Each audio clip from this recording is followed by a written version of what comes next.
പാലക്കാട് മലമ്പുഴ ജനവാസ മേഖലയിലും കാട്ടാനയെ തുരത്താനുള്ള ശ്രമങ്ങൾ ആരംഭിച്ചു. വനംവകുപ്പിന്റെ പ്രത്യേക സംഘമാണ് ആനയെ തുരത്തുന്നത്. കൂടുതൽ വിവരങ്ങളുമായി അരുൺ ആലത്തൂർ ചേരുന്നുണ്ട്. അരുൺ, എന്താണ് നിലവിലെ സാഹചര്യം? നിലവിൽ ആനയെ കാട് കയറ്റാനുള്ള ശ്രമങ്ങൾ വനംവകുപ്പിന്റെ ഭാഗത്തു നിന്ന് നടത്തിക്കൊണ്ടിരിക്കുന്ന ഒരു സാഹചര്യമാണ് ഉള്ളത്. പാലക്കാട് മലമ്പുഴയിലാണ് ജനവാസ മേഖലയിൽ കാട്ടാന ഇറങ്ങിയത്. തുടർന്ന് വനംവകുപ്പിന്റെ RRT സംഘം ഈ ആനയെ കാട്ടിലേക്ക് കയറ്റാനുള്ള ശ്രമങ്ങൾ നടത്തിക്കൊണ്ടിരിക്കുകയാണ്. പ്രത്യേക സംഘമാണ് ആനയെ തുരത്തുന്നത്.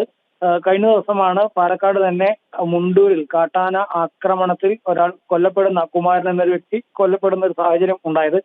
അതിനുശേഷം ഈ ജനവാസ മേഖലയിലേക്ക് വിവിധ ഇടങ്ങളിൽ കാട്ടാനകൾ എത്തുന്നത് തടയുന്നതിന് വേണ്ടിയുള്ള കൃത്യമായ നടപടികൾ സ്വീകരിക്കുമെന്നുള്ളത് അധികൃതർ ഉറപ്പ് നൽകിയതാണ്. പക്ഷേ അവിടെ അത് കൃത്യമായി പാലിക്കപ്പെടുന്നില്ല എന്ന് മാത്രമല്ല, വീണ്ടും പലയിടങ്ങളിലും ജനവാസ മേഖലയിലേക്ക് കാട്ടാന എത്തുന്ന ഒരു സ്ഥിതി തന്നെയാണ് ജില്ലയിൽ ഉള്ളത് എന്നുള്ളതാണ് ഇപ്പോൾ ഈ മലമ്പുഴയിലെ സംഭവം വീണ്ടും വ്യക്തമാക്കുന്നത്. ഏതായാലും മലമ്പുഴയിൽ ഇപ്പോൾ ആനയെ കാട് കയറ്റുന്നതിന് വേണ്ടിയുള്ള ശ്രമങ്ങൾ നടത്തിക്കൊണ്ടിരിക്കുകയാണ്. ശരി, അരുണാണ് വിശദമായ റിപ്പോർട്ടുകൾ നൽകിയത്.